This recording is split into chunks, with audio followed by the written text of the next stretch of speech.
자, 들어갈게요. 아까 LTV와 DTI 아시죠?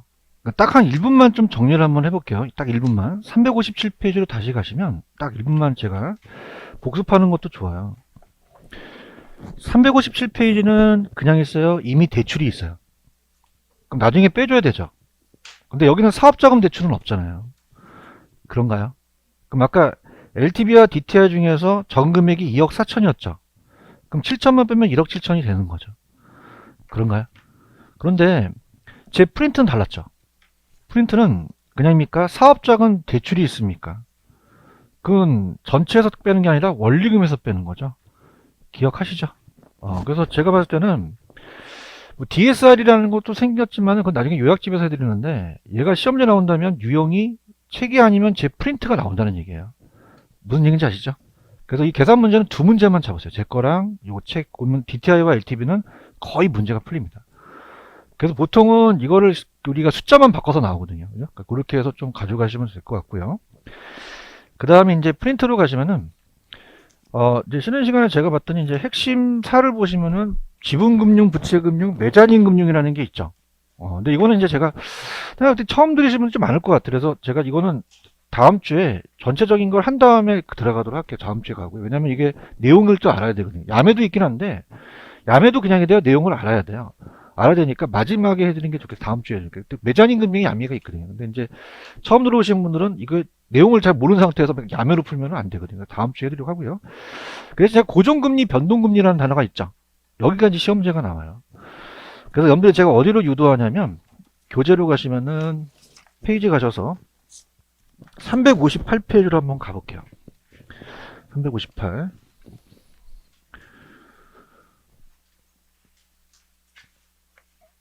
가셨나요? 그 무슨 금리와 무슨 금리가 기다리고 있어요? 고정금리와 변동금리. 자, 그러면은 자, 프린터 제가 안 넣어놨지만은 고정금리의 중간에 보시면은 조그만 박스가 하나 있을 거예요. 358페이지. 명목금리라는 단어가 있나요? 찾았습니까? 그래서 명목은 설정된 우리가 겉으로 드러난 이자예요. 그래서 이제 얘가 예를 들어서 그냥 프린트 말고 그냥 지금 상황과 비슷해서 4%다. 자, 그럼 은행이 실질적으로 먹는 실질금리가 있겠죠. 보고 있나요? 실질금리. 은행이 안 위험해요? 위험할 수도 있어요. 그러니까 요구 수익률하고 똑같아요. 위험하면 그냥요 더 요구해요.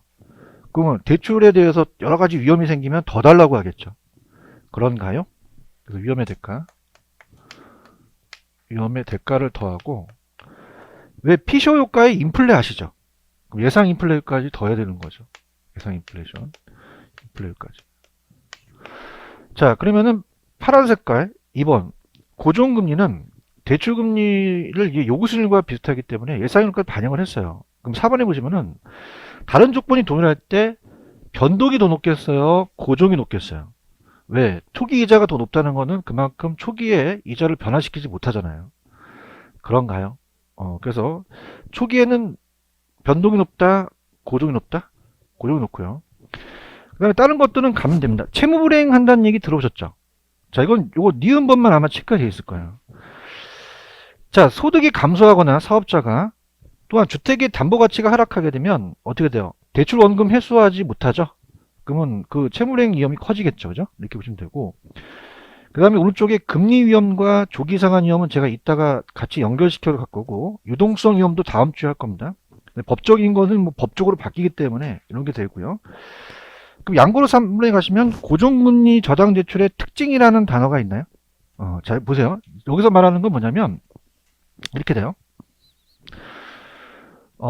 만약에 예상 인플레를 고려했다 라고 한다면, 자, 은행이 지금 이 명목은 바뀝니까? 고정 때문에 안 바뀝니까? 안 바뀌죠.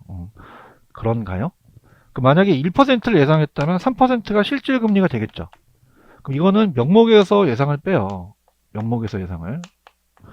그래서 4에서 1을 빼면 함이 되는데 예상해요? 예상치 못할 수도 있어요. 그럼 금융기관이 위험하겠죠. 대답해 보세요. 무슨 금리이기 때문에 그렇죠? 바뀌지 않기 때문에 그래요. 이걸 얘기를 한 거예요.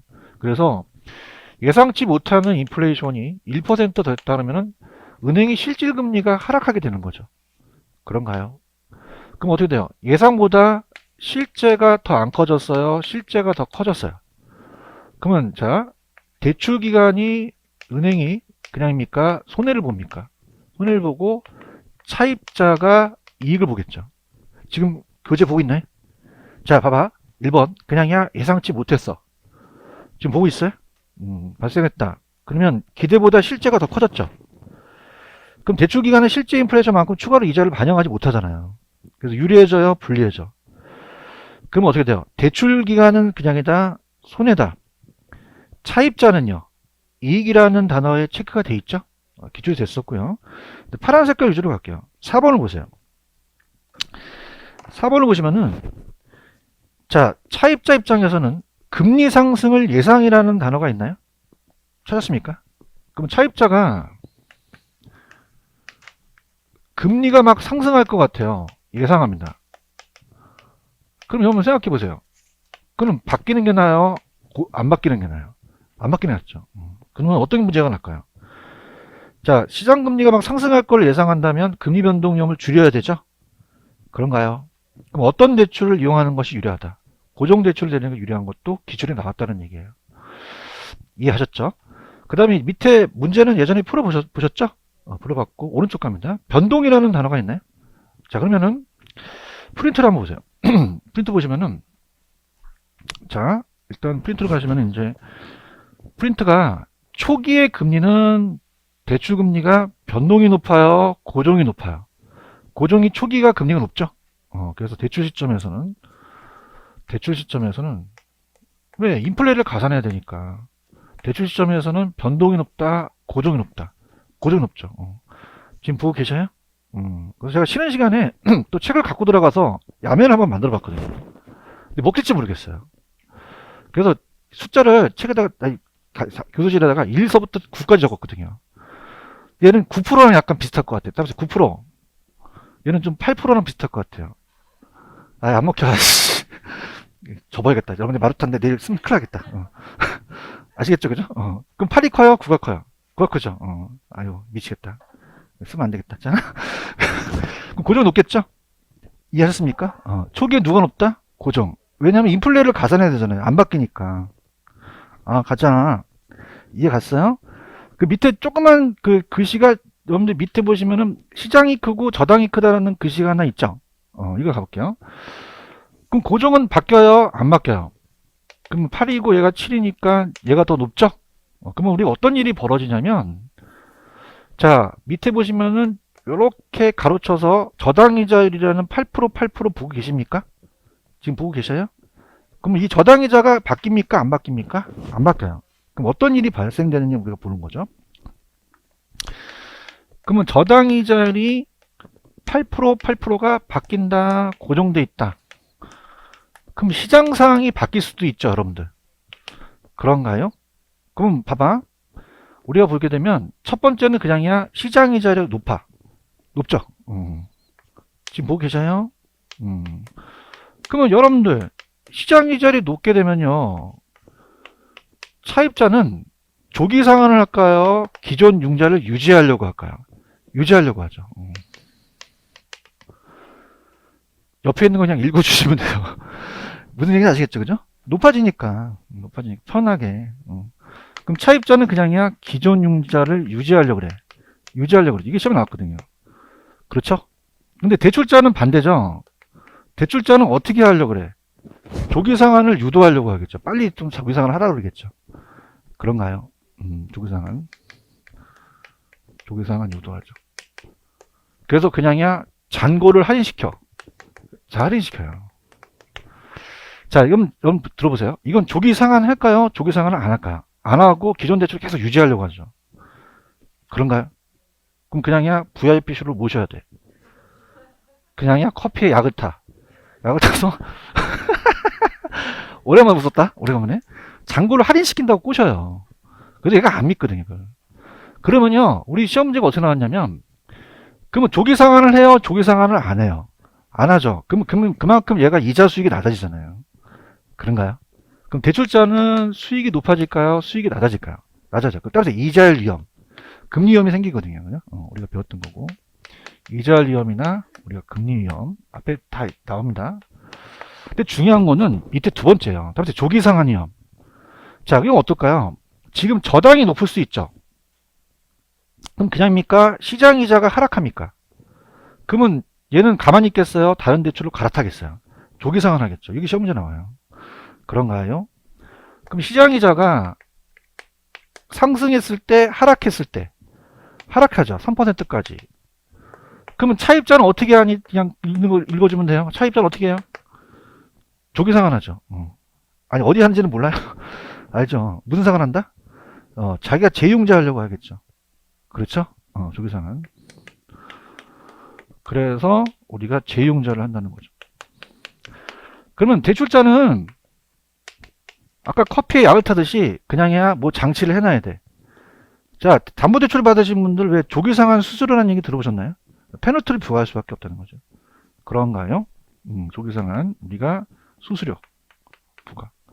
근데 조기상환을 해버리면 위험하니까 이걸 따라서 조기상환 위험. 조기상환 위험입니다. 그만큼 조기상환 위험이 더 위험할 수도 있다는 얘기죠. 자, 그러면 시험 문제가 봐봐. 이따가 시장이자율이 하락했다고 나와요. 자, 시장이자율이 하락하면 무슨 상환? 조기상환. 하시겠어요? 다시 갈게요. 조기상환 시장이자 상승 하락? 하락할 때 조기상환 된다는 거죠. 그렇죠? 왜냐면 조기상환 하게 되면은 그냥요 우리가 계약이 끝나죠. 그럼 그만큼 수익이 안 나올 수 있잖아요. 더 위험할 수 있다는 거죠. 다시 할게. 시장이자 하락, 금상환, 조기상환. 맞출 수 있으세요? 이렇게 보시면 되고. 무슨 얘기인지 아시겠어요? 그러면 이거를 그냥이야 차입자한테 전가시켜. 그래서 변동금리가 나오게 된 거죠. 그런가요? 변동금리. 그러면 변동금리를 누구한테 전가시키는 거야? 차입자. 그 막 플러스 알파로 막 어떻습니까? 얘한테 전가시킬 수 있죠? 따라서 이자율 조정. 그러면 어떻게 돼요? 빨리빨리 전가시켜야 돼요. 그러면 대출자는 어떻게 할수록 좋아요? 주기가 짧고 횟수가 많고 한도를 크게 하는 거죠. 이해하셨습니까? 근데 차입자는 어떻게 더 유리하겠어요? 기간이 좀 짧은 게 좋아요? 긴 게 좋아요? 횟수가 적고 한도가 좀 작아야 된다는 거죠. 무슨 말씀인지 아시죠? 자, 그 다음에 여러분들 그럼 봐봐. 밑에 하살표 있죠? 그럼 이자 조정 주기가 은행 입장에서는 어떻게 할수록 좋아요? 짧을수록 빨리 전가시키죠. 보고 계십니까? 그러면 대출 기간은 이자 조정기가 어떻게 할수록 짧을수록 누구에서 누구로? 만약에 차입자에서 대출자로 하면 될까요? 안 될까? 안 돼요. 대출자에서 차입자가 바꿔서 나왔었거든요. 위험을 더 전가시킬 수 있죠? 이 지문 이해 가시겠습니까? 그럼 우리가 이 변동금리라는 게 대출금리예요. 대출금리가 기준금리에다가 가상금리를 더하거든요. 기준금리에다가 가상금리.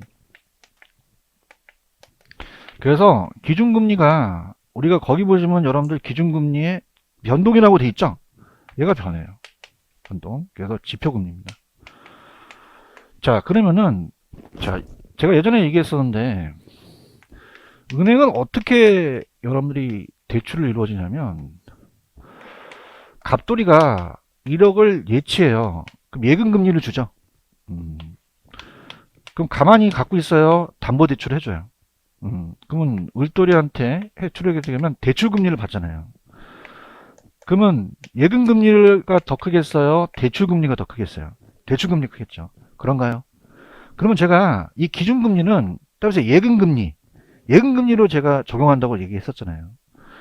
그러면은 은행 입장에서는 예금금리가 커야 돼요? 대출금리가 커야 돼요? 그냥 해야 돼요? 차입자한테 가산을 해야 돼요? 가산을 해야 되죠. 지금 보고 계셔요? 그래서 가산이라는 거는 차입자의 연체 시점에 따라 틀리기 때문에 이거는 처음엔 고정돼 있어요.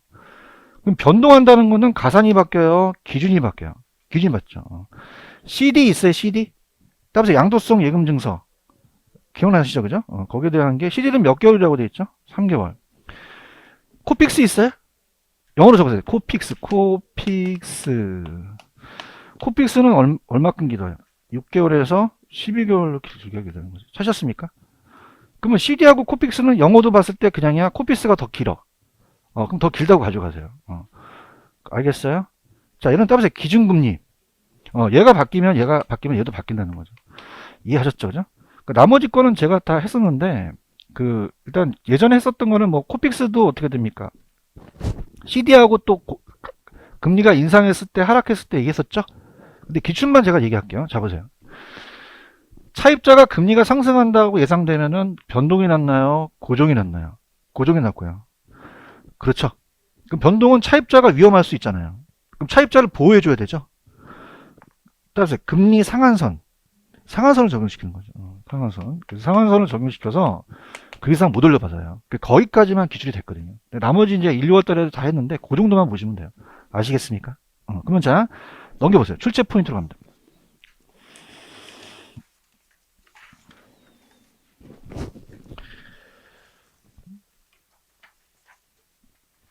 지금 출제 포인트 넘기셨나요? 자 얘기하세요. 자 안 되시면 아까 따라서 9%, 8%, 안 먹혀. 씨. 그럼 어떤 게 더 높아요?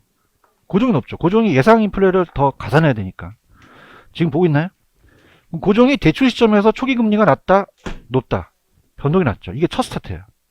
맞출 수 있어요? 두 번째 갑니다. 자, 아까 시장이자가 상승했을 때 있고 하락했을 때 있었죠. 조기 상한 나오면 시장이자 상승, 하락. 상승했을 때는 기존 융자를 유지하려고 하죠, 차입자가. 그런가요? 그럼 이따가 제가 문제 시장이자가 하락하면 무슨 상한? 조기 상한이죠, 조기 상한. 상승할 때가 아니라 하락하는 거죠. 그렇죠? 그 다음 변동금리는 이제 기준금리가 CD하고 코픽스가 기준금리예요. 얘네가 바뀌면 대출금리가 바뀌죠. 가상금리가 있고요. 자, 기준금리가 변동해서 금리가 변동하고 가상금리는 만기까지 고정돼 있다고 돼 있죠? 차입자에 따라서 고정이 돼요. 그래서 계속 가는 거고 5번 별표. 이거 되게 잘 나와. 자, 은행은 아까 플러스 알파로 조정을 해야 되죠? 그럼 기간이 긴 게 좋아요? 짧은 게 좋아? 짧은 게 좋아요. 누구에서 누구로? 대출자에서 차입자로. 위험이 덜 증가, 더 증가. 더 증가한다는 거죠. 그런가요? 그 다음에 딱 하나만 363페이지로 한번 가보세요. 제 문제를 풀려면 딱 하나만 363 가시면은 거기에 예제 문제 밑에 보시면 딱 보세요. 유효 이자율 찾았어요?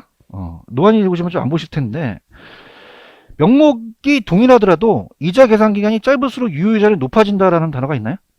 찾았습니까? 그럼 이따가 제가 이렇게 낼 거예요. 기출인데 연간 이자율이 같은 1년 만기 대출이 있어요. 그럼 예를 들어서 1억을 연 12%라면 1200만 원으로 한 번 받는 게 보다 여러 번 나눠서 받는 게 낫다는 거죠. 대답해봐요. 한 번 받는 게 나아요? 나누는 게 나아요? 나누면 3%씩 3%씩 기간마다 이자가 또 붙죠. 지금 보고 계셔요? 그래서 1년 만기, 이게 기출이야. 1년 만기 대출일 때는 기간 중에 한 번 받는 게 나아, 사회 나눠서 받는 게 나아. 기간에 한 번 받는 것보다 더 유리하다는 거예요. 무슨 말씀인지 아시죠?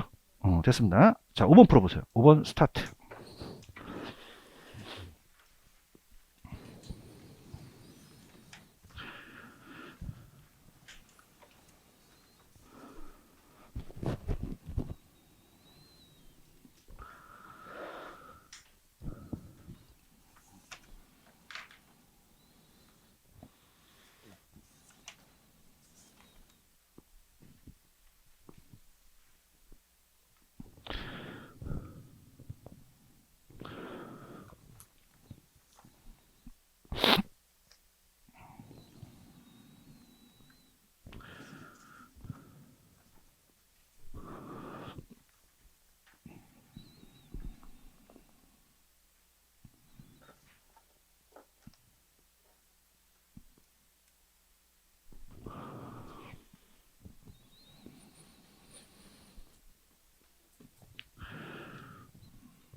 자, 이게 기출문제를 제가 돌려낸 거거든요. 그러면 요거는 가장 옳은 게 몇 번일까요? 3번이 맞을까요? 자, 여러분들 힘을 내시고요. 다음에 조기상한. 시장이자가 대출보다 높아지면 낮아지면으로 가셔야 되죠. 화이팅 하세요. 자, 조기상한 나왔다. 시장이자 상승 하락이 나와야 돼요. 그럼 시장이자가 대출 약정보다 높아지면 낮아질 때 차입자는 기존 대출을 조기상환하는 게 유리하죠. 그런가요? 제가 아까 교재 지문을 읽었죠. 그럼 연간 이자를 같은 1년 만기 대출의 경우는 대출자는 기간에 한 번 이자를 받는 것보다 4회 나눠 받는 게 나아요? 유리해요? 불리해요? 불리하죠. 4번 나눠서 받는 게 유리하죠. 아까 기억하세요? 이것도 기출됐고. 몇 번이 정답이에요? 자, 시장 이자가 지속적으로 상승하죠. 그럼 차입자는 변동금리 이용하는 것이 고정에 이용하는 것보다 채무불이행 위험도 더 커지겠죠. 3번이 정답인가요? 자, 코픽스 기억나시죠? 자, 따라서 자금 조달 비용 지수. 은행이 자금 조달하는데 비용이 나가잖아요. 그래서 이 안에 CD도 들어가거든요. 굉장히 종합적인 상품이에요. 근데 뭐가 틀렸어요? 결정적으로 고정이 아니라 변동금리 대출이죠. 그런가요? 자, 변동은요, 이자 주등기가 어떻게 할수록 짧을수록 그 위험을 누구에서 누구로 덜 증가시킨다, 더 증가시킨다, 더 증가시키는 거죠. 이해하셨습니까? 자, 1번 갑니다. 높아지면 낮아지면. 2번 유리 분리. 4번 고정 변동. 5번 길수록 짧을수록.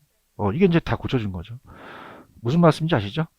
다시 말씀을 드리지만 문제의 유형은 틀린 게 어려운 문제예요, 옳은 지문이 어려운 문제예요. 뭐 둘 다 어렵겠지만.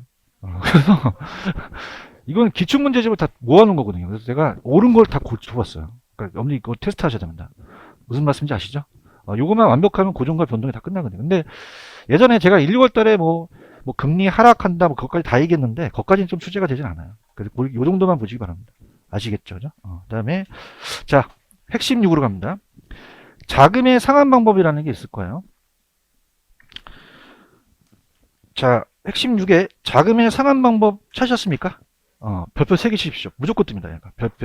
별표 3개. 그 다음에 교재로는 364페이지 가시면 저당 대출 상환 방식이라는 게 있죠. 364 가셨어요? 그렇습니다. 여러분들 몇 년 거치 몇 년 상환이라는 얘기 들어보셨나요? 그 만기가 10년이에요. 몇 년 거치를 지금 계약했어요. 그럼 뭐만 내야 돼요?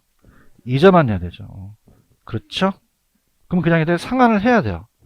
그럼 7년 상환한다는 건 원금만 내요? 이자도 돼요. 같이 상환하는 대출 상환 방식이라는 거죠.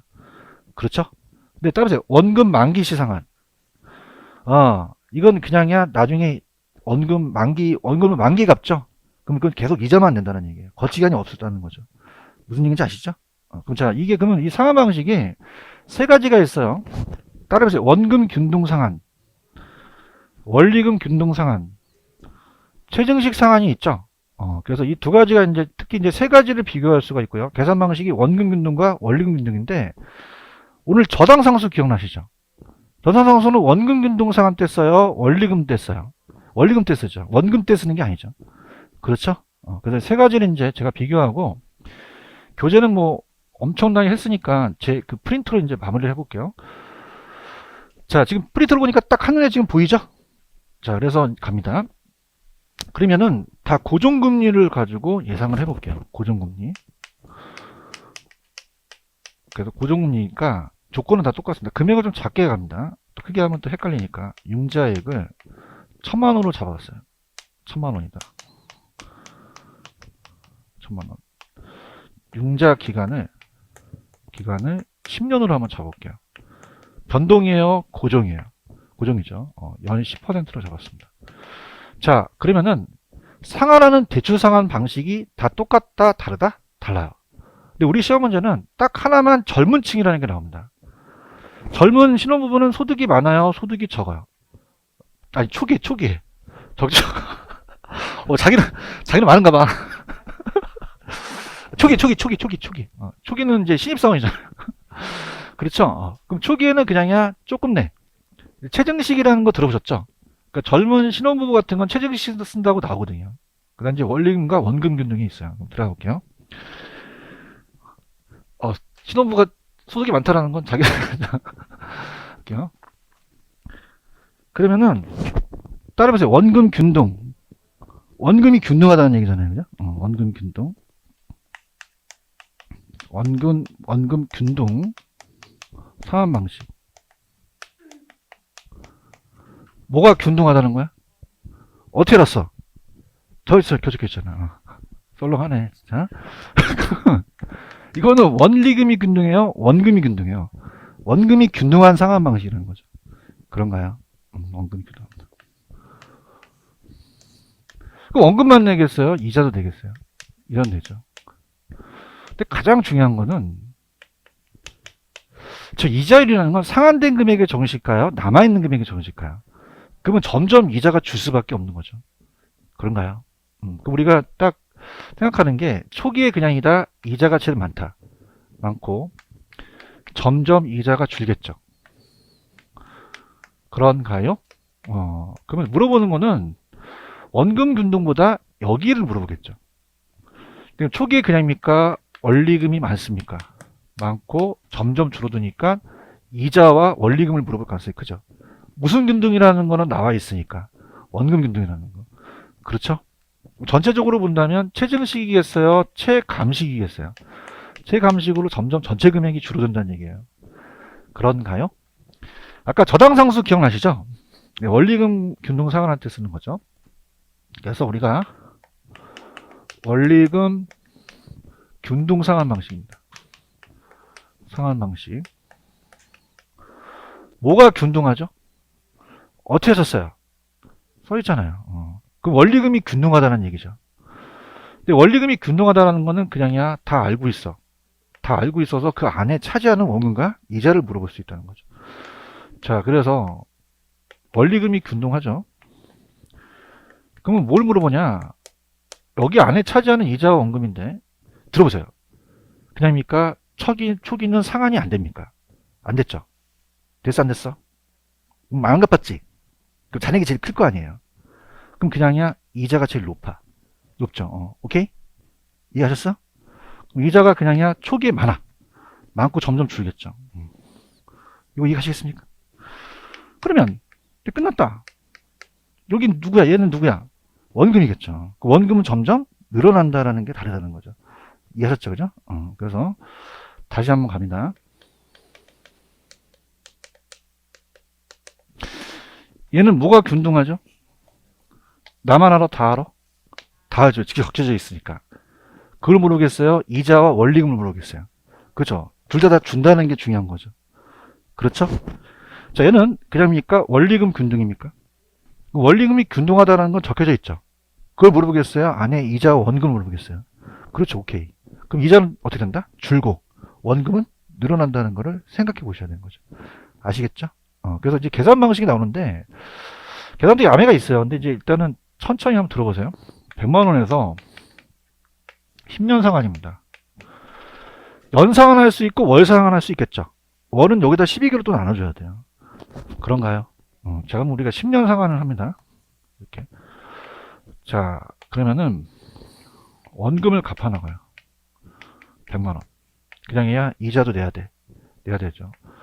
그럼 초기에 상환이 됐어요? 상환이 안 됐어요? 그럼 이자도 1000만 원에 10%가 100만 원이죠? 그럼 초기 금액이 많아진다는 얘기죠. 100만 원. 그래서 원리금이 초기에 적다, 제일 많아요. 원금이 균등하죠? 균등하고요. 그 다음에 두 번째가 이제 나왔었는데, 자, 이자는 상환된 금액이에요? 남아있는 금액이에요? 1000만 원에서 100만 원 빼니까 900이죠? 10%는 90만 원이 되니까 이렇게 190만 원이 되죠. 이해하셨죠? 그죠? 그래서 이제 쭉 가게 되면요. 한번 더 해볼까? 3년이면 100만 원이 상환되겠죠? 자, 그냥입니까? 200만 원이 상환됐습니까? 남아있는 금액이 얼마예요? 그러면 어떻게 돼요? 800의 10%는 80만 원이니까 10만 원씩 빠지겠죠? 그런가요? 근데 마지막이 더 쉬운 게, 마지막은 그냥이야 100만 원만 남아. 그럼 100만 원의 10% 10만 원이죠? 그래서 110만 원이 남았다는 거죠. 그러면 체증식이야? 이렇게 체감식이야? 체감식이라는 거죠. 그런가요? 그 다음에 아까 원리금 균등 상환을 구할 때, 상환액을 구할 때 융자액에다가 무슨 상수를 곱해? 상수가 저당수밖에 더 있어? 제가 할게요. 그럼 저당상수를 곱해요. 저당상수는 거의 나와주거든요. 그래서 임의적으로 그냥 어바웃을 한 0.13으로 볼게요. 이게 1000만원입니다. 1000만원이면 얘가 이제 130만원씩 상한이 되죠. 130만. 만원은 뺀 겁니다. 근데 130만원. 130. 자, 그럼 어떨까? 이게 그냥이요. 원리금이에요. 그럼 이자를 빼야 되죠. 근데 상한이 됐어요? 첫 해는 상한이 안 됐어요. 안 됐다는 거죠. 그런가요? 자, 당연히 원리금은 똑같겠습니까? 원리금은 다릅니까? 얘가 더 크겠죠. 근데 그냥이야 이자는 같아. 이자는 같죠. 상한이 안 됐으니까. 그럼 이자는 똑같겠죠? 100만원. 자, 그러면 남아있는 원금에 대해서 요게 이제 시험 문제가 우리가 모의고사 나왔죠. 그럼 얼마가 원금이 됩니까? 30만원이 되는 거죠. 그런가요? 그러면 이제 두 번째가 얘가 힘들어요. 야매도 있긴 한데 일단은 이제 야매는 이제 나중에 해드리고 이제 보세요. 그러면 1000만원에다가 30만원이 상환됐죠. 그럼 얼마가 남았어요? 970이죠. 계산이 안 되십니까? 돼요? 그럼 97만원 빼면 되죠. 그런가요? 그럼 얼마가 돼요? 제가 아까 34만원 자, 그러면요 보세요. 그냥요 이자는 감소했어요. 원금은 늘어난 거죠. 이해하셨죠? 그죠? 무슨 말인지 알겠죠? 그래서 그냥 있다 야매가 있다. 나중에 해줄게. 지금 하면 안 되거든. 그래서 이렇게 해서 두 가지의 계산 문제가 나와요. 그러면 따라서 바꿔서 물어본다. 자, 원금 균등은 나중에 그냥요 원리금을 물어보겠어요. 원리금을 물어보고 원리금 균등상환 방식은 뭘 물어본다? 원금을 물어보겠죠. 할 수 있겠죠, 그죠? 아까 젊은 신혼부부 기억나시죠? 초기에 많이 내요, 적게 내요? 적게 내죠. 그래서 최정식은 점증식이에요. 최정식은 자 우리가 빡세질 테니까 최정식, 점증식은 젊은 소득이 안정된 신혼부부들이 유리합니다. 그럼 초기에는 원금을 낸다 안 낸다? 안 내고 이자도 안 내죠. 그래서 저 합쳐서 60만원밖에 안 내요. 그럼 갚을 금액이 더 많아지죠. 그럼 어떤 일이 벌어지냐면 자 그냥입니까? 이건 최증식입니까? 그럼 초기에서부터 조금밖에 안 내죠. 원리금을. 이자에도 못 미칠 수 있죠. 그러면 초기에서부터 어떻게 나타나면 자 남아있는 금액이 더 40만원 더 내야 되죠. 남아있는 금액이 1000만원이에요. 1040만원이에요. 그럼 따라서 부의 상환 마이너스 상환이 될 수 있다는 거죠. 초기에서부터. 그럼 은행은 위험하니까 이자를 높일 수밖에 없죠. 그런가요? 자 그럼 얘는 60만원 내고요. 얘가 200만원 내고 그 다음에 얘가 자 130만원 낸다면 나중에 이제 그 기출문제에 그래프가 두 가지가 떴어요. 자 우리가 원리금에 대한 걸 물어보기도 하고요. 잔금을 물어보기도 하거든요. 자 그렇다면은 자 이렇게 돼서 초기하고 후기가 있으면은 여러분들이 자 지금 무슨 금을 물어본다고 했죠? 원리금. 그러면 자 아까 원리금 균등 있었죠? 무슨 균등? 원리금 균등은 원리금이 균등하잖아요. 그러면 원리금 균등 상환 방식은 이렇게 130만원씩 일정하다라는 걸 이해 가셨습니까? 가셨고요. 따라서 최증식. 최증식은 점점 늘어난다는 뜻이죠? 최증식. 그러면 얘는 처음에는 조금 냈다가 많이 내니까 이렇게 가죠. 그럼 남아있는 방식은 무슨 균등밖에 없어요? 원금 균등밖에 없죠. 그런가요? 그러면 원금 균등 상환 방식은 자 얘는 그냥입니까? 초기에 많습니까? 많고 점점 줄어들죠? 그렇죠?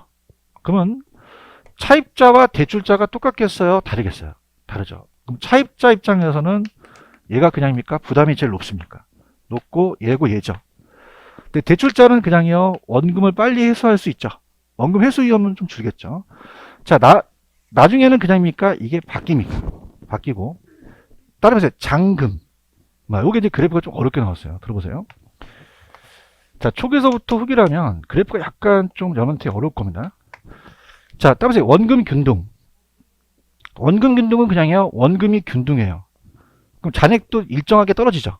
그래서 이렇게 직선으로 떨어져요. 원금 균등은 이렇게 떨어지고 자 이게 이제 금액이라면 자 근데 어떻습니까? 자체적으로 원리금 균등 상환 아시죠? 원리금 균등 상환은 그냥요 원금을 처음에 조금밖에 안 내요. 그럼 조금밖에 상한이 안 되죠. 그래서 얘는 어떻습니까? 자, 원리금 균등 상한은 처음에는 조금밖에 못 갚아요. 못 갚다가 이렇게 되죠. 근데 아까 따보세요. 최증식, 부의 상환. 그럼 갚을 금액이 그냥이요 더 많아져요. 많아질 수 있죠. 그죠? 그런가요? 그래서 최증식은 이렇게 더 꺾여져 가지고 잔액이 더 많아질 수 있다는 거죠. 그렇죠? 그럼 이제 반대입니다. 자, 중도상환시 거꾸로 가시면 돼요. 처음에는 무슨 균등이 제일 많죠? 그 다음에요. 그 다음에요. 그럼 남아있는 잔액은 누가 제일 많겠어요? 최증식이 제일 많겠죠. 그렇죠? 그 다음에 중간에 무슨 균등 상환 방식? 원리금 균등 상환 방식. 그 다음에 맨 마지막에 누구다? 원금이죠. 원금 균등. 그러면은 얘가 잔액이 많다라는 건 그냥입니까? 납부할 금액이 많습니까? 총 금액은 더 커질 수 있다는 거죠. 아시겠죠? 자, 제 프린트 갑니다. 자, 계산 방식은 여러분들이 다 할 줄 아까 했던 거고요. 원금, 원리금, 최증식이라는 단어가 있나요? 자, 그러면 우리가 화면을 보면서 얘기하세요. 자, 원금 균등은 그냥이야 원금이 불변이에요. 이자가 감소하죠. 원리금이 감소하죠. 자, 그 다음에 초기 회수가 느려요. 초기 회수가 제일 빨라요. 빠르고 잔금 비율이라는 게 있나요? 따라서 잔액이에요. 그죠? 그 기간이 가다가 잔금이 제일 낮아진다는 거죠. 이해하셨어? 그 다음에 따라서 원금 균등. 그 만약에 100만 원에서 자 우리가 어떻습니까? 여기 1000이었네. 1000만 원에서 딱 5년을 상환하면 500이 상환되겠죠. 그래서 2분의 1이 경과되면 원금의 2분의 1이 상환돼요. 맞나요? 그 다음에 원리금 균등이라는 단어가 있나요? 자, 이건 뭐가 균등합니까? 여러분 얘기해보세요. 원금은 어떻게 돼요? 증가. 이자는요? 감소. 뭐가 불변? 원리금이 불변이죠. 그렇죠?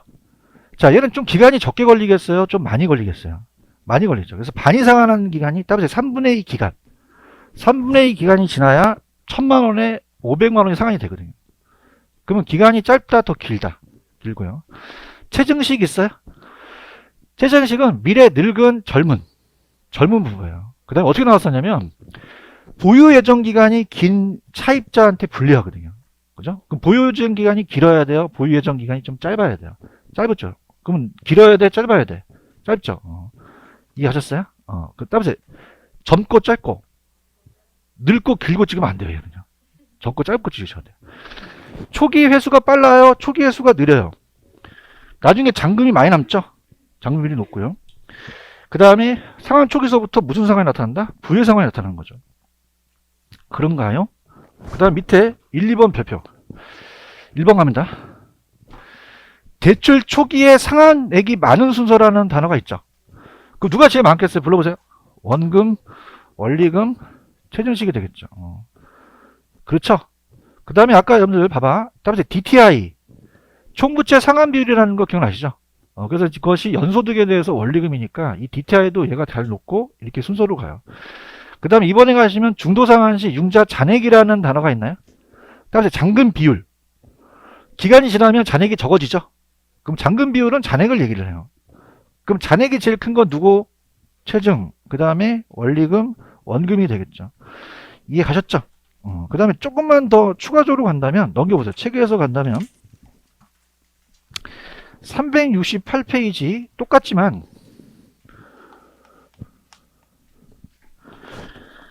이 저자가 해놓으신 박스가 하나 있나요? 자, 갈게요. 처음에는 불러보세요. 차입자의 초기 상환액 금액이 큰 순서죠. 그러면 누가 이 차입자 입장에서는 제일 부담이 가겠어요? 원금, 원리금, 최증식이 되겠죠. 그런가요? 두 번째는 누구에 대한 원금 회수 위험이라고 그랬죠? 대출 기간이죠. 대출 기간은 좀 빨리 해소하는 게 낫잖아요. 최증식이 얘한테 위험하다는 거죠. 최증식이 위험하고 원리금, 원금이 위험이 제일 작다는 얘기예요. 이거 이해 가시겠습니까? 그 다음에 두 가지를 묶어보세요. 밑에 두 가지가 잔액이에요. 잔액. 그러면 중도상환시 미상환 대출 잔액이 제일 큰 거는 어떤 상환이 제일 많이 남나요? 여기를 보세요. 어떤 게 제일 많이 남아요? 최증식. 그 다음에 그럼 최증식은 그냥입니까? 납부할 이자가 많아집니까? 그럼 총 납부액이 커진다는 얘기죠. 그래서 대출 기간의 전체를 고려했을 때 이자 상환 부담도 잔액과 같다는 거예요. 이해 갔나요? 그러면 어떤 게 제일 크겠어요? 최증식 상환이 제일 납부할 금액이 많아지죠. 그 다음에 원리금, 원금이 되겠죠. 이해하셨죠? 그 다음에 오른쪽 가시면은 계단식은 보지 마세요. 안 나오고 따보세요. 원금 만기 시 상한. 제가 이게 뭐라 그랬어요? 뭐만 내요? 대출 기간 동안에? 이자. 대출 만기에 원금을 전액 일시상환하죠. 그런가요? 근데 좋은 게 아니라 이자가 더 많겠죠. 나중에 다 갚아버리니까 이자를 한꺼번에 다 내는 거죠. 아시겠죠? 그럼 오늘 문제 풀어봅니다. 6번입니다.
6번 주택저당 대출에 있어 저당상환 방법이 기술자 가장 오는 건 2번이 정답이에요. 몇 번이 정답이다? 자, 1번 틀렸죠, 여러분들. 그냥요, 바뀌었어요. 매기 상환해야 할 원리금이 일정한 게 원리금 균등이잖아요. 매년 상환해야 할 원금이 일정한 게 원금이죠. 바뀌어나갔고요. 2번이 정답인가요? 첫해 월불이백에 납부 만기 전에 중도 상환이 있어요, 미상환 전에? 그럼 어떤 게 제일 많이 남죠? 점증이죠. 점증이 최증식이에요. 파이팅 하세요. 그 다음에 원리금, 원금이라는 거 이해 가시겠습니까? 2번이 정답이에요. 자, 3번은 뭐가 틀렸을까요? 내가 젊고 짧다 그랬죠. 그러면 어떻게 돼요? 미래소득이 증가되는 젊은은 맞죠? 근데 이게 기출인데 그 사람이라는 게 차입자예요. 차입자. 그럼 보유예정 기간이 길면 채무불이행 가능성이 커지죠. 그 보유예정 기간이 긴 짧은 사람한테 유리하죠. 이해하셨죠? 그래서 다시 간다. 최진식이 나왔어. 늙어야 돼, 젊어야 돼. 길어야 돼, 짧아야 돼. 젊고 짧고. 이걸 암기하세요. 암기할 수 있겠어요? 그래서 긴이 맞아요, 짧은이에요. 짧은 사람이 차입자한테 유리하다고 나왔었거든요. 그 다음 4번 그냥이야, 대출기간 입장이야. 그럼 대출기간은 빨리 원금을 회수해야겠죠. 근데 원리금이 원금보다 원금 회수가 빠릅니까, 좀 느립니까? 느리죠. 반대로. 그런가요? 그 다음에 5번은 조금 좀 저거지만 뭐가 틀렸을까? 5번은 약간 좀 더러워. 후기가 아니라 초기죠, 초기. 초기서부터 안 냈잖아요. 그럼 후기가 맞아요, 초기가 맞아? 초기. 그래서 아까 제가 여기 볼록 올라온 거 아세요? 그래서 초기. 그냥요, 잔액이 많아졌어요. 많아졌으니까 부의 상환이 된 거죠. 이해하셨죠? 다시 갑니다. 다시 갈게요. 여러분이 이제 왜 틀었는지 얘기했어요. 1번 그냥이야, 원금과 원리금이 바뀌었어. 3번 긴, 짧은. 4번 빠르다, 느리다. 5번 후기, 초기. 요걸 주의 있게 보시는 거죠. 아시겠죠? 이렇게까지. 오늘 여기까지만 할게요. 하고 다음 주는 프린트 꼭 갖고 오세요. 그래서 핵심 칠해 보시면은 따라해봐요. 저당의 유동화. 이걸 들어갈 겁니다. 그래서 다음 주에 이제 369페이지와 같이 나가도록 할게요.